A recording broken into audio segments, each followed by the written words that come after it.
사실 이제 현대 사회에서 부활이라고 하는 메시지를 선포한다는 것은 큰 어떤 압박감과 또 부담감을 가지고 있어요. 그렇지만 감사한 것은 오늘 이 찬양에서 확신 있는 선포가 제 마음 안에 평안을 줬습니다. 너무 감사합니다. 이제 너무 힘을 얻고 평안 가운데 좀 부활이라고 하는 메시지를 여러분들과 좀 나눌 수 있게 되었습니다.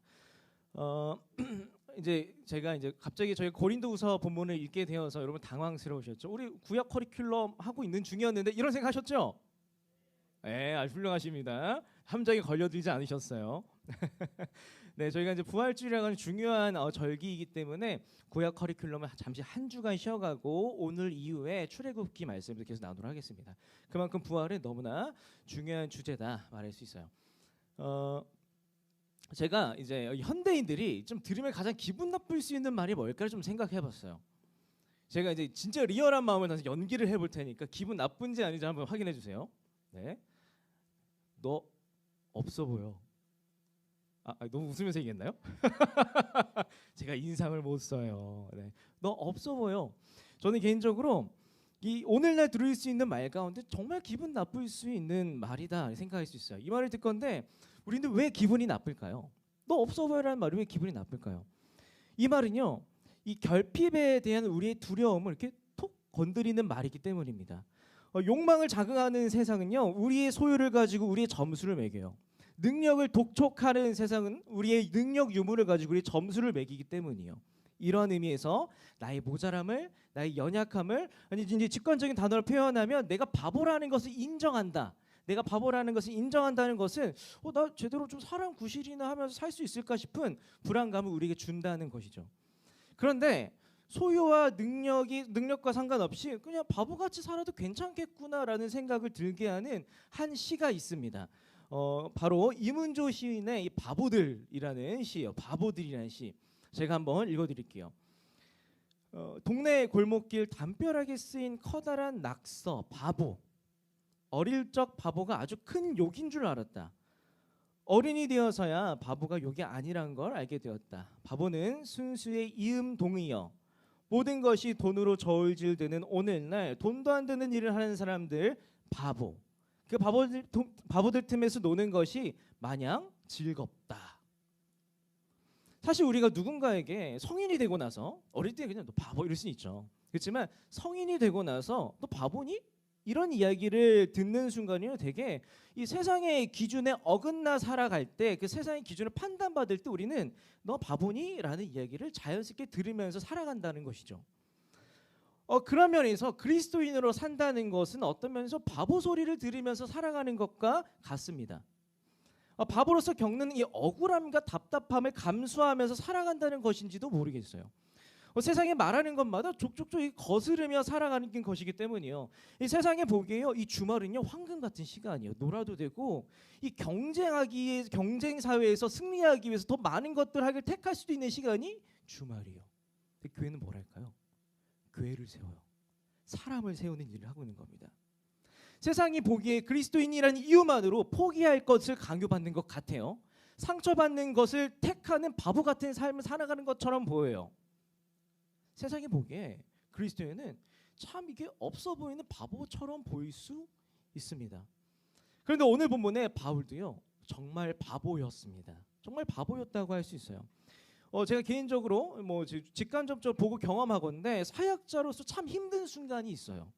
어떤 순간이냐면 교회의 지지를 받지 못하는 순간이 사역자로서 힘든 순간이라고 말할 수 있습니다. 그런 의미에서 고린도후서를 썼던 바울은요 정말로 힘든 시기를 보내는 그 순간에 이 고린도후서를 썼다고 말할 수 있어요. 고린도 교회 안에는요 바울을 싫어하는 사람들로 그득했습니다.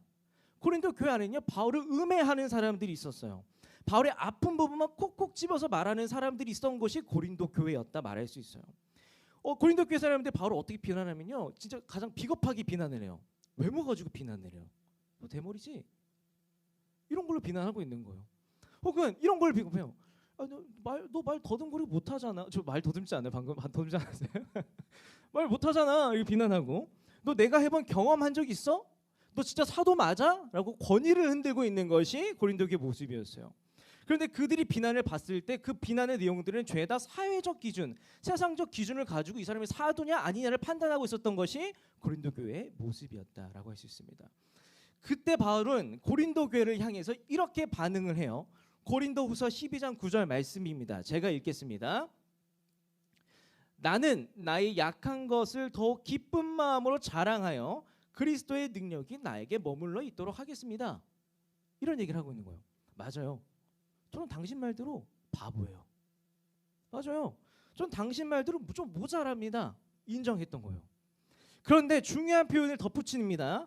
나의 약함을 인정하면 인정할수록 그리스도의 능력과 부활의 능력을 누릴 수 있다는 것을 덧붙여서 이야기하고 있다. 이게 고린도후서 12장 9절 말씀이에요.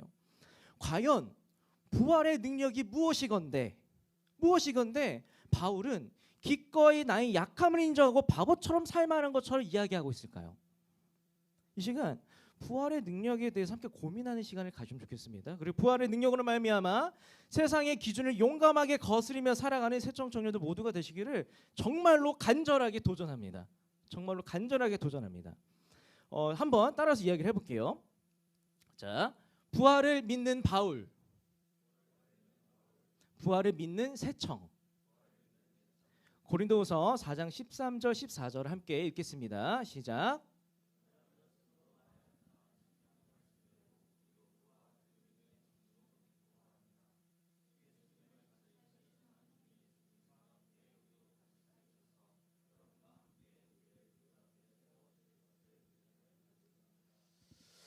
이제 여러분 저희가 이제 부활의 능력이 무엇인가에 대해서 좀 알아가기에 앞서서요. 우리의 믿음을 한번 좀 점검하고 넘어가야 돼요. 그게 너무 중요합니다. 여러분들은요. 부활을 사실로 믿습니까? 아멘.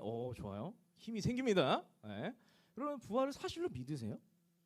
너무나 중요한 물음이에요. 왜냐하면 신학을 공부하는 사람들, 성경을 연구하는 사람들은 이런 얘기를 합니다. 엄밀한 의미에서 부활이 없는 기독교는 단지 미완의 기독교가 아니다. 그것은 기독교가 아니다. 그것은 기독교가 아니다 라고 말하고 있어요. 그리고 바울이 선포하는요 늘 예수 그리스도의 십자가 사건과 덧붙여서 부활이라고 그냥 꼭꼭꼭 따라와요. 부활을 빼놓고는 십자가를 말하지 않는 것이 바울이에요. 심지어 오늘 보면 13절 14절에서는 이렇게 얘기합니다. 부활은 내가 믿었으므로 부활을 말하고 있다라고 이야기하고 있어요. 그러므로 우리는 부활을 믿을 만한 것인지에 대해서 한번 검토해 볼 필요가 있어요. 왜냐하면 우리의 인생을 걸어야 하는 것이기 때문입니다. 우리 인생을 걸어야 하는 것이기 때문입니다. 바울과 좀 실랑이를 벌였던 이 고린도 교회 안에서도요 부활에 대한 의구심을 갖는 사람들이 있었던 것 같아요. 이것에 대해서 바울은 이런 이야기를 하고 있습니다. 아니 고린도 교회야, 내가 이전에 너한테 주었던 부활 목격자 명단이 있어. 그거 기억하자, 한번 꺼내봐봐 라고 하는 것이 고린도전서 15장 3절에서 8절 말씀이에요. 제가 한번 읽어드리겠습니다. 나는 내가 받은 가장 중요한 것을 여러분에게 전하였습니다. 그것은 그리스도께서 성경 말씀대로 우리 죄를 위해 죽으시고 무덤에 묻히셨다가 3일 만에 다시 살아나셨다는 것입니다. 그러고서 그분은 베드로에게 나타나셨고 그 12제자에게 나타나셨으며 그 다음에 500명이 넘는 형제들에게 일시에 나타나셨는데 그들 가운데는 죽은 사람도 있지만 중요합니다. 대부분의 사람들은 지금까지 살아 있습니다. 그 후에는 야고보에게 나타나셨고 그 다음에는 모든 사도들에게 나타나셨으며 맨 나중에는 부족하기 짝이 없는 내게도 나타나셨습니다. 바울은요 부활을 의심하고 있는 고린도 교회 성도들에게 목격자 리스트, 부활 목격자 리스트를 딱 끄집어주고 있는 거예요. 그럼 부활의 부대 목격자 리스트가 성경에 있는 거 알고 계셨나요? 이 지점에서 우리가 고린도전서는 언제 쓰여져 있는지를 좀 확인할 필요가 있습니다. 자, 여러분 지금부터 중요합니다. 이 뇌가 막 굴러가야 돼요. 이게 왔다 갔다 해야 되니까. 야, 이것 때문에 제가 긴장했어요. 진짜. 근데 확실히 좀 감사합니다. 네, 긴장했어요. 보통 학자들은요 PPT가 준비되어 있습니다. PPT를 보시고, 네 좋습니다. 이거 제가 예쁘게 만들었어요. 자, 보통 이 학자들은요 예수님을 AD 기원 후 30년 정도에 부활 승천하셨다고 이야기하고 있어요. 동시에 학자들은요 고린도전서를 두고 AD 55년경에 작성했다고 말하고 있습니다. 30년과 55년도 사이에는요 대충 20년, 약 20년의 갭차가 있는 것이죠. 그런데 중요한 것은 3절에서 이렇게 얘기하고 있다는 거예요. 내가 받은 중요한 것을 여러분에게 이미 전하였습니다. 이미 전하였음도 알고 있습니다. 그러니까 이 부활 목격자 명단을 바울이 고린도 교회에 전한 적이 있었다는 얘기고, 이것은 부활을 목격한 사람들에 대한 명단이 이미 고린도전서가 쓰여지기 이전부터 그리스도인 사이에서 돌아다니고 있었다라는 거예요. 그럼 이 부활 목격자 명단이 언제 작성되었는가에 대해서 학자들이 이야기하고 있어요. 이렇게 얘기합니다. 예수 그리스도께서 부활하시고 난 부활 사건 이후에 2년 내지 8년 이후에 작성된 것이 부활 목격자 명단이다. 그러니까 고대 군동 역사가들이 생각하는 기준에서요, 2년에서 8년 정도의 갭차는 그 당시 역사 기록상 그 사건이 벌어지고 바로 쓴 거예요. 바로 썼다고 말할 수 있는 거예요. 이것은 무엇을 의미합니까? 이걸 의미하고 있어요. 여기 6절에 보면 이런 얘기 있지 않습니까? 대부분의 사람들이 지금까지 살아 있습니다. 이것은 예수님의 활동과 십자가 부활 사건 당시에 사람들이 생존해 있을 만치 검증하려면 충분히 얼마든지 검증할 수 있는 시간적 갭 차이라는 거예요. 시간적 갭 차이를 말하고 있는 겁니다. 만약 예수 그리스도의 부활이 거짓말이었다면 이 자료는요, 지금까지 전달될 수가 없어요. 왜냐하면 예수 그리스도가 살아오시는 그 삶을 목격했던 사람들이 야, 거짓말이네, 내가 십자가에 못 박힌 거 봤는데 그런 것도 못 봤어 라는 말을 하면 그만이었다는 거예요. 100번 양보해서 운이 좋게 이 제자들이 사기꾼인데 거짓말을 쳐가지고 오늘 날 우리들까지 전해졌다고 생각해 봅시다. 그럼 그 가능성을 어떻게 얘기할 수 있을까요?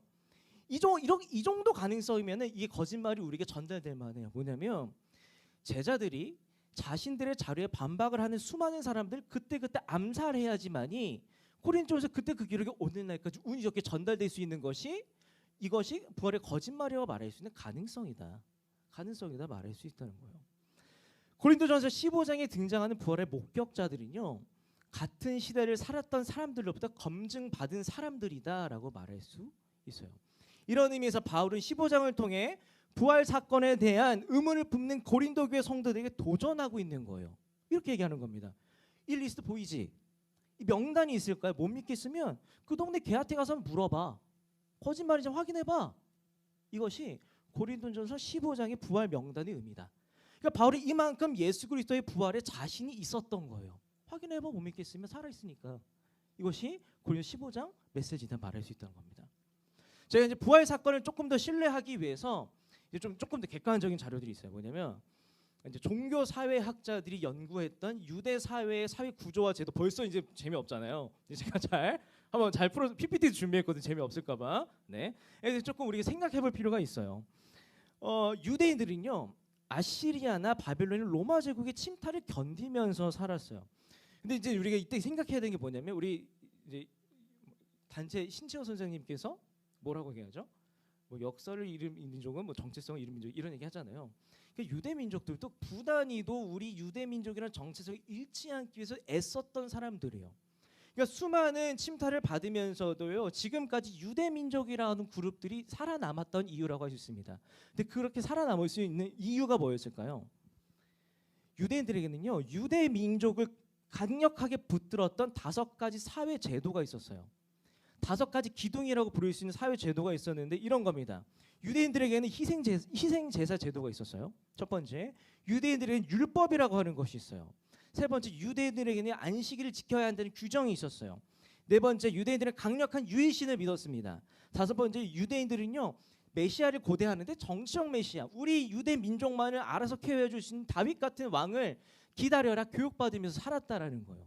이 5가지를 굳게 붙드니까 수백 년 동안 외세 침탈을 받으면서 난 유대 민족이야 말하면서 살 수 있게 되었다라는 것이 유대 민족의 역사였어요. 이 5가지 중에 하나만 빠져도 이 사람은 죽음을 각오해야 되는 것이 그 당시 사회였다고 말할 수 있습니다. 그런데 이 시기의 기록을 보면요, 이상한 일들이 벌어집니다. 예수님이 죽었다고 말씀되어진 그 시점 이후에 유대인들은요, 수백 년간 자신들을 지탱했던 5가지 사회제도의 균열을 일으키기 시작하는 거예요. 너무나 갑작스럽게 한 명도 아니고 약 1만 명에 가까운 사람들이 갑자기 수백 년간 붙들었던 그 정체성을 포기하기 시작하는 거예요. 첫 번째, 더 이상 희생제사 제도가 필요하지 않다고 생각하는 사람이 늘어났습니다. 두 번째, 율법이 더 이상 내 삶을 충분하게 해주지 못하네라는 생각하는 사람들이 생겨나기 시작한 거예요. 세 번째, 이 사람들은 토요일 날 지키던 그 안식일보다도 일요일에 예배를 드리기 시작한 거예요. 일요일이 어떤 날이라고요? 예수님께서 부활하신 날. 일요일을 예배드리는 날 지정을 드리기 시작하는 사람들이 생겼다라는 겁니다. 네 번째, 이 사람들은요, 유일신 외에는 무조건 죽음을 각오해야 되는 사람들이에요. 근데 그 유대인들이 갑자기 하나님 외에도 예수 그리스도, 하나님의 아들 예수 그리스도라는 사람들을 경배했다는 기록이 1세기에 드러나기 시작합니다.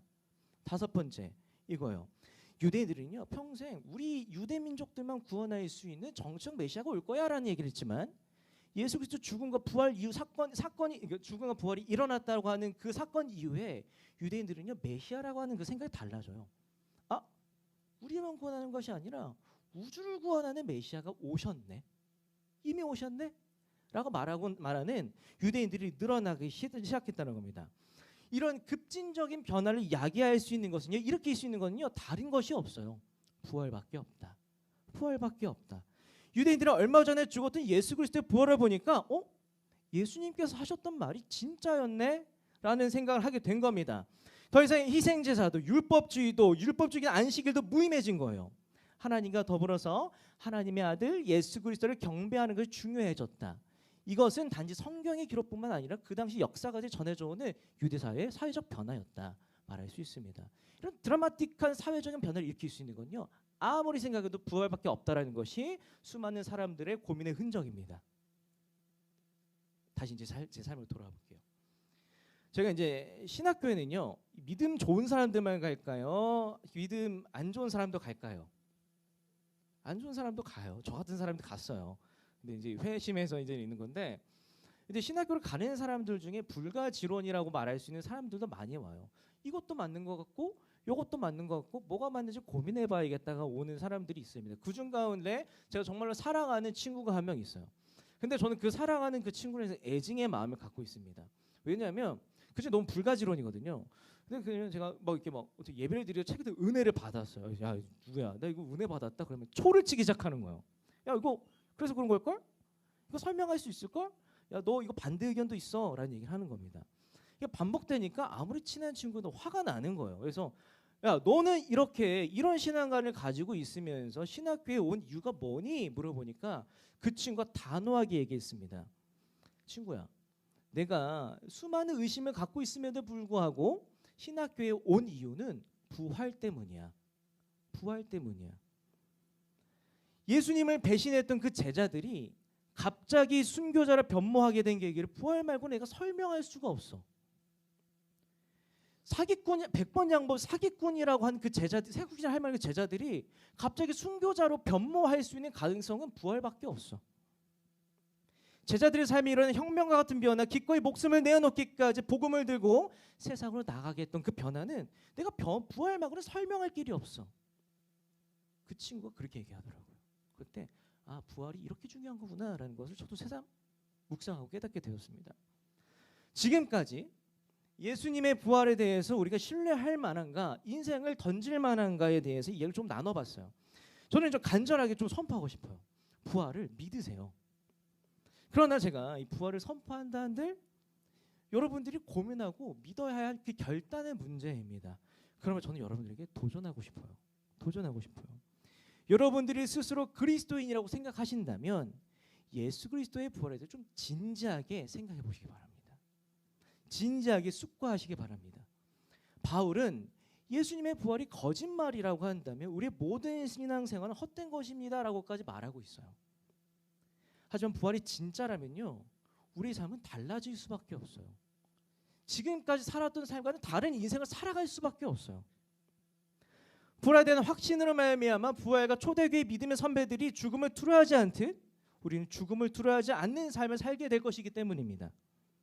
부활에 대한 확신으로 말미암아 유대 사회가 변혁되었듯이 부활에 대한 확신으로 우리가 살아가는 세상을 변혁시킬 수 있는 힘이 생기기 때문입니다. 세상을 적극적으로 거스를 수 있기 때문이에요. 그러므로 새청 여러분, 부활과 부활의 삶을 진지하게 숙고하시기 바랍니다. 숙고하시기 바랍니다. 그러면 질문이 생겨요. 그렇다면 부활이 우리에게 도대체 어떤 능력을 준다는 거예요? 그 내용이 뭐예요? 그런 질문이 생길 수 있어요. 우리 함께 계속 이제 제가 또 한번 외쳐보시면 좋겠어요. 자, 부활의 능력. 죽음을 두려워하지 않는 능력. 고린도후서 4장 8절에서 15절까지의 말씀을 한번 읽겠습니다. 시작.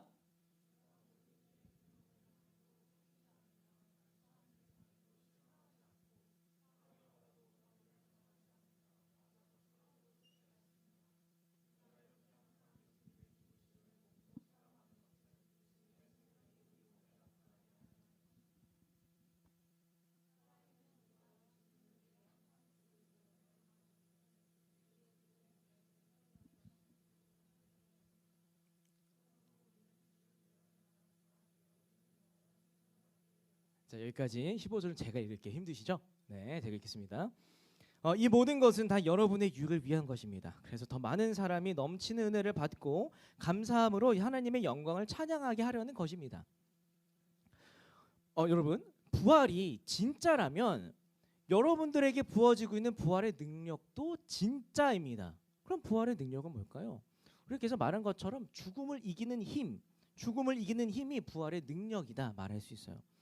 우리 이제 부활의 능력을 생각하기 위해서요, 우리는 우리의 죽음에 대해서 조금 생각해 볼 필요가 있어요. 죽음에 대한 의미에 대해서 생각해봐야 우리는 부활의 의미를 조금 더 선명하게 생각할 수 있습니다. 인간은 너무나 약해요. 그것이 어디서 드러나냐면 장소적으로, 시간적으로 한계를 갖고 살아가요. 그리고 우리는 지혜와 능력, 이 사랑에서도요 한계를 가지고 살아갑니다. 한계들이 많다 보니까 우리는 뭘 느끼냐면 우리는 늘 모자란 느낌을 가지고 살아간다는 거예요. 늘 결핍된 마음을 가지고 살아간다는 겁니다. 우리는 시간에 갇혀 살기 때문에요, 늙어가는 것을 막지 못해요. 우리는 지혜와 능력이 없기 때문에 예측 불가능한 일이 벌어질 걸 늘 불안해하면서 살아갈 수밖에 없어요. 우리는 사랑이 부족해서 싸우면서 살아갈 수밖에 없어요. 여러분 혹시 살면서 한 번도 안 싸워봤다 계시나요? 거봐요. 손들까봐 긴장했는데. 우리는요 사랑이 없어서 싸우면서 인생을 살아갈 수밖에 없습니다. 우리는 늘 모자란 삶을 살 수밖에 없다는 것이. 그런데 이러한 결핍들이 총집합되어 있는 것이 하나 있어요. 인간은 어떤 발악을 해도 약하다라는 것을 증명해서 보여주는 것이 하나가 있어요. 적나라하게 보여집니다. 무엇입니까? 죽음이에요. 바로 죽음이에요. 죽음은 시공간과 지혜와 능력과 사랑을 삼켜버립니다. 죽음은 내가 어느 때에 어느 곳에 있든지 간에 나를 쓸모없는 것으로 삼켜버려요. 그리고 내가 얼마나 알든지, 내가 얼마나 힘세놨는지, 내가 얼마나 매력적인지 상관없이 죽음은 우리를 삼켜버려요. 그 모든 것을 무의미하게 만들어버립니다. 죽음은요, 내가 맺어왔던 모든 관계를 한순간에 앗아갈 만큼 강력합니다. 죽음이야말로 인간이 참 바보다, 연약하다라는 것을 드러내보고 증명한다는 겁니다. 어쩌면 죽음은요 손해 중에서 끝판왕이라고 할 수 있어요. 이 세상에 최악의 빌런이 있다면 그것은 죽음이에요. 최악의 빌런이 있다면 죽음이에요. 여러분들이 이 빌런을 어떻게 이기시겠습니까? 이 빌런을 어떻게 이기시겠습니까? 그런데요, 바울은 너무나 기뻐서 소리치고 외치고 있는 거예요. 고린도전서 15장 55절입니다. 죽음아, 너의 승리가 어디 있느냐? 죽음아, 내가 쏘는 것이 어디 있느냐라고 기뻐서 외치고 있는 것이 바울이에요. 인간이 아무리 노력해도 넘어설 수 없는 죽음을 이겼다고 기뻐하고 있는 거예요. 어떻게 해요? 예수 그리스도께서 진짜로 실제로 부활하셨기 때문에 바울은 선포할 수밖에 없는 거예요. 내가 죽음을 못 이길 줄 알았는데 이길 수 있겠네. 바로 이때 죽음을 이기신 예수님께서 우리에게 지금까지 계속해서 주고 계신 선물이 하나 있어요. 그럼 바로 부활의 능력. 부활의 능력이에요. 부활의 능력은 바로 이것입니다. 죽음을 이기신 예수님께 영원한 생명을 선물 받는 것이 부활의 능력이에요. 죽음을 이기신 예수님께 영원한 생명을 약속받는 것이 부활의 능력이에요. 이제 우리는 부활하신 예수님께서 선물하신 영원한 생명으로 말미암아 죽음이 더 이상 죽음이 아닌 삶을 살게 되었습니다. 죽음이 더 이상 죽음이 아닌 삶을 살게 되었습니다. 이것이 바로 죽음을 이기는 힘, 부활의 능력이다 말할 수 있어요. 믿으셨으면 좋겠어요. 이것이 바로 지금 우리의 상태예요. 지금 우리의 모습이에요. 이거 지금 우리의 변하지 않는 실제 정체성이라고 하는 겁니다. 여러분, 그리스도인은요 죽음을 순순히 받아들이는 사람이 아니에요. 죽음에 치열하게 저항하는 사람들이 그리스도인이에요. 그리스도인은 바로 우리라고 하는 사람들인데, 그리스도인은 죽음을 당당하게 넘어서는 사람들이 그리스도인이라고 말할 수 있어요. 그리스도인들의 신앙생활의 활기는 어디서 올까요? 활력은 어디서 올까요? 죽음과 죽음의 하수인이라고 할 수 있는 고난과 역경을 치열하게 저항하고 넘어서려는 그 모든 시도에서 그리스도인들은 활기를 얻습니다. 생명력을 얻습니다. 우리의 신앙생활은요, 지루할 틈이 없어요. 지루할 틈이 없어요. 왜요? 고난과 고통을 즐겁게 넘겨서 이렇게 역동적인 삶을 살아야 하기 때문에 지루할 틈이 없는 것이 그리스도인의 삶이에요. 왜요? 죽음과 허무와 허탄을 굴복하는 것이 아니라 영원한 생명, 풍성한 생명으로 뻥 뚫린 세상을 가득 채우면서 살아가는 것이 그리스도인들이 살아가는 부활의 능력 살아간다는 것이다 말할 수 있기 때문이에요. 이것이 바로 그리스도인으로 살아간다는 것이다 말할 수 있습니다. 죽음이 더 이상 죽음이 아닌 삶을 살아가는 사람들은요, 이 부활의 능력으로 살아가는 사람들은요, 오늘 본문의 8절에서 9절처럼 바울처럼 살 수 있어요. 그들에게 괴로움은 더 이상 괴로움이 아닌 거예요. 그들에게 난처한 일은 더 이상 난처한 일도 아니고, 그들의 실망도 핍박도 버림도 더 이상 그런 것이 아닌 삶을 살아가는 겁니다. 손해는 더 이상 아닌 삶을 살아가는 것입니다. 이것이 바로 부활의 능력으로 산다는 것이에요. 왜일까요? 예수님을 통해서 죽음을 이긴 우리는요, 더 이상 잃을 것이 없어요. 가진 것이 없어서 잃을 것이 없는 것이 아니라 가진 것이 너무나 넘쳐나서 우리는 아무리 잃어도 잃을 것이 없는 것이 그리스도인의 삶이다. 무한대에서 빼기를 해봤자 무한대인 삶이 그리스도인들의 삶이다. 이것이 바로 부활의 능력으로 살아간다라고 말할 수 있어요. 우리 인간이 너무나 약하다는 것을 단적으로 보여주는 단어가 하나 있습니다. 사회적 나이라고 하는 단어예요. 사회적 나이라고 하는 단어. 뭐 몇 살에는 뭐 얼마 벌어야 돼. 뭐 몇 살에는 뭐 이게 어느 직급에 있어야 돼. 몇 살에는 그 어떤 모습을 하고 어떤 조건을 갖춰야 돼라고 하는 것이 사회적 나이라고 할 수 있어요. 사회적 나이라는 이 세상이 규정하고 있는 나이에 따른 삶의 목적이라고 할 수 있습니다. 사회적 나이는요, 우리가 죽을 때까지의 삶의 목적을 정해줘요. 그리고 나서 우리를 협박하는 겁니다. 친구야, 이거 안 하면 너 모자라. 이거 너 지금 나이 몇 살인데 이거 안 하면 너 잃는 게 더 많을걸? 겁박하고 협박하는 것이 사회적 나이라는 거예요. 사회적 나이는 어쩔 도리 없이 죽을 수밖에 없는 우리의 유약한 모습들을 염두에 둔 삶의 방식이라고 말할 수 있어요. 그리고 그 안에서 우리는요, 무엇을 잃을까 두려워하면서 상황에 끌려다니는 것이 우리네 삶이다. 우리네 삶이라는 것이에요. 결국 죽기 직전에 나는 왜 이렇게 살지 못했을까 후회할 수밖에 없는 것이 우리네 삶이라는 것이죠. 왜 그럴까요? 죽기 때문이에요. 죽기 때문이에요. 이것이 죽음에 굴복하여 살아가는 사람들의 단적인 모습이라고 할 수 있습니다. 그러나 부활의 능력으로 살아가는 사람들은 자유합니다. 자유합니다. 그리스도인은 죽음을 염두에 두며 살아가는 사람들이 아니라, 죽음을 의식하면서 살아가는 사람들이 아니라 죽음 너머를 바라보면서 살아갈 수 있는 능력이 있는 사람들이기 때문이에요. 죽음 너머를 바라보면서 살아갈 수 있는 능력이 있는 사람들이기 때문이에요. 그렇기 때문에 그리스도인은, 우리 새청은 손해보고 잃고 빼앗기고 비난받고 조롱받는 것이 문제가 되지 않는 사람들입니다. 왜냐하면 우리는 예수 그리스도의 부활로 말미암아 그보다 더 강한 것을 이미 이긴 사람들이기 때문이에요. 우리가 죽음도 이겼는데 손해가 무슨 대수입니까? 우리가 죽음도 이겨냈는데 빼앗기고 비난받고 조롱받는 게 도대체 무슨 의미입니까? 아무 의미 없습니다. 영원한 삶을 살면서 얼마든지 만회할 수 있기 때문이에요. 영원한 삶을 살면서 수습할 수 있기 때문이에요.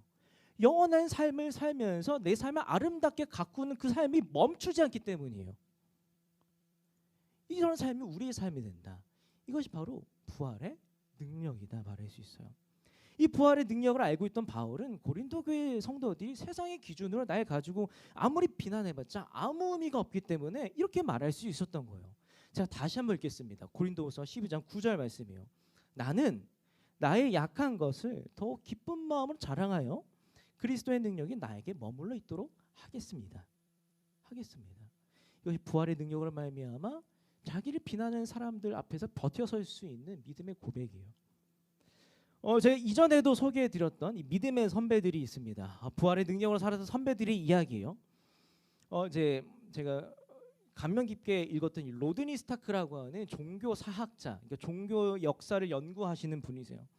근데 이분이 이제 궁금했던 거예요. 뭐냐면 아니, 기독교의 인구가 지금 이렇게 많은데 이 기독교의 인구는 어떻게 드라마틱하게 폭발적으로 늘어날 수밖에 없었을까라는 질문을 가지고 연구를 했대요. 그때 연구해보고 내린 결론이 이거였어요. 기독교는 전염병이 창궐하던 시대에 드라마틱하게 부흥했구나라는 결론을 내렸습니다. 과거 이 로마 제국 시대에 역병이 돌았대요. 역병이 돌면서 엄청난 사망자들이 발생했대요. 엄청난 사망자 발생하니까 모든 사람들이 살아남기 위해서 문을 걸어 닫았답니다. 그런데 중요한 건 역병이 문을 닫는다고 피해갑니까? 아니요. 문을 닫아도 죽어나가기 시작하는 거예요. 그때 그 로마 제국을 얼마나 심했냐면 그 로마 제국을 다스렸던 로마 황제조차도 로마를 버리고 시골로 피신할 정도까지 그 역병이 심했다고 합니다. 수많은 그 로마 시민들은 로마를 버리고 떠났어요. 그런데 그 속에서도 1%도 안 됐던 사람들은 다른 선택을 해요. 그리스도인도 어떤 선택을 하냐면 그 전염병 한복판으로 자신의 몸과 마음을 던져버리는 겁니다. 환자들이 있다면 환자를 찾아갔대요. 보살펴줬대요. 회복시켰대요. 그 그리스도인들의 마음이 이런 마음이었을 거예요. 내가 죽을 수도 있는데 손해보고 잃을 것도 많은데 그럼에도 불구하고 전염병 한복판에 날 던질 수 있어. 어떻게요? 부활의 능력이 그들에게 있기 때문이에요. 부활 신앙으로 말미암아 그들은 전염병 한복판을 사실 던질 수 있었다 말할 수 있습니다. 그런데요, 재밌는 게 있어요. 여기서 끝나지 않습니다.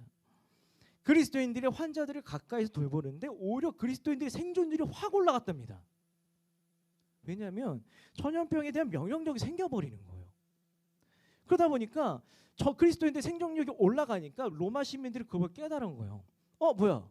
내가 믿었던 이방신과 철학과 가치들은 이 죽음 앞에 내 문제를 해결해 주지 못하는데 부활을 믿는다고 하는 그 어이없는 종교를 믿는 그 바보 같은 그 그리스도인들은 살아남네? 이게 진짜네. 그때 크리스천들의 인구가요 5배나 치솟았대요. 이것이 부활 능력으로 산다. 부활 능력으로 산다고 말할 수 있어요. 오늘 본문 11절 15절의 이야기는 부활의 능력으로 살았던 믿음의 선배들의 모습을 잘 설명해 주고 있어요. 제가 읽겠습니다. 살아있는 우리가 예수님을 위해 항상 죽을 위험을 당하는 것은 우리의 죽음을 몸에 그의 생명에 나타날 수 있도록 하기 위한 것입니다. 이 모든 것은 다 여러분의 유익을 위한 것입니다.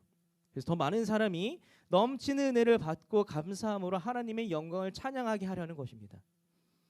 여러분, 죽음을 두려워하지 않고 사랑할 수 있는 그 사랑의 삶을 살아가는 것, 이것이 바로 뭐라고요? 부활의 능력이에요. 제가 더 반복을 해야겠네요. 뭐라고 하면 부활의 능력입니다. 부활의 능력이에요. 여러분, 바로 지금 여러분들의 능력을 깨달으시기 바랍니다. 지금 가지고 있는 여러분들의 능력을 깨달으시기 바랍니다. 그리스도를 믿는 여러분은 결코 무능하지 않습니다. 무슨 일이 있어도 결코 무능하지 않습니다. 우리의 능력은 죽을 것을 두려워할 필요 없이, 손해볼 것, 잃어버릴 것을 두려워할 필요 없이 하고 싶은 거 소신껏 하면서 살아갈 수 있는 힘, 이것이 바로 부활의 능력이기 때문입니다. 죽음에 굴복했던 우리는요, 잃을 것이 두려워서 세상과 상황과 조건의 감정에 끌려다녀요. 그런데 죽음을 이긴 우리는요, 잃을 것 두려워할 필요 없이 세상과 상황과 조건과 감정을 이용하면서 살아갑니다. 그것이 바로 세상 살기를 능동적으로 살아갑니다. 이것이 바로 부활의 능력이라고 할 수 있어요. 이렇게 세상에 굴복하기보다도 부활의 능력으로 세상을 거스르면서 살아가는 세청 모두가 되시기를 도전합니다. 부활이 선물하는 영원한 생명으로 이뤄도 잃을 것이 없는 우리가 세상을 바꿔요. 이것이 그리스도인들을 향한 하나님의 청사진이라고 말할 수 있어요. 이제 좀 말씀을 정리합니다. 남들이 보기에 그리스도인들은요, 참 바보 같은 삶을 살아가요. 남들이 보기에 손해 볼 것을 굳이 선택하면서 살아가는 것이 그리스도인들입니다. 어리석은 사람들입니다. 무엇이 이것을 가능하게 할까요? 지금까지 나누었던 것들 다 잊어도 좋습니다. 이거 하나 기억하셔야 돼요. 부활의 능력 때문이에요. 부활의 능력 때문입니다. 나는 다시 산다는 믿음을 가지고 손해 볼 것을 두려워하지 않으면서 살아가는 것이에요. 잃을 것을 두려워하지 않는 것, 죽는 것을 두려워하지 않고 살아가는 것, 우리의 이 능력은 분명히 세청이 세상에 굴복하며 사는 것이 아니라 세상을 능동적으로, 적극적으로, 공격적으로 살아갈 수 있게 할 것입니다. 이것이 바로 부활의 능력이에요. 부활하신 예수님께서 제자들에게 마지막으로 남기셨던 말씀을 나누면서요, 오늘의 말씀을 맺겠습니다. 부활하신 예수님께서는요, 제자들 곁을 떠나기 전에 이렇게 말씀하셨어요. 마태복음 28장 20절 말씀이요. 내가 세상 끝날까지 너희와 항상 함께 하겠다라는 말씀을 하셨어요. 예수님께서 십자가에 달리시기만 하셨으면 우린 이 약속을 믿을 수가 없어요. 그렇지만 예수님께서 십자가에 달리시고 부활하셨다면 이 약속은 우리에게 확신이 됩니다. 확신이 됩니다. 예수님 마지막 말씀은 우리에게 말씀하고 계시는 거예요. 부활은 무슨 일이 있어도 우리와 함께 하시겠다는 하나님의 강력한 의지다. 부활은 죽음을 거슬러서라도 우리와 함께 있겠다는 하나님의 뜨거운 열망이다. 무슨 일이 있어도 우리와 함께 계시겠다는 부활의 능력으로 말하면 우리는요 담대하게 선포할 수 있어요.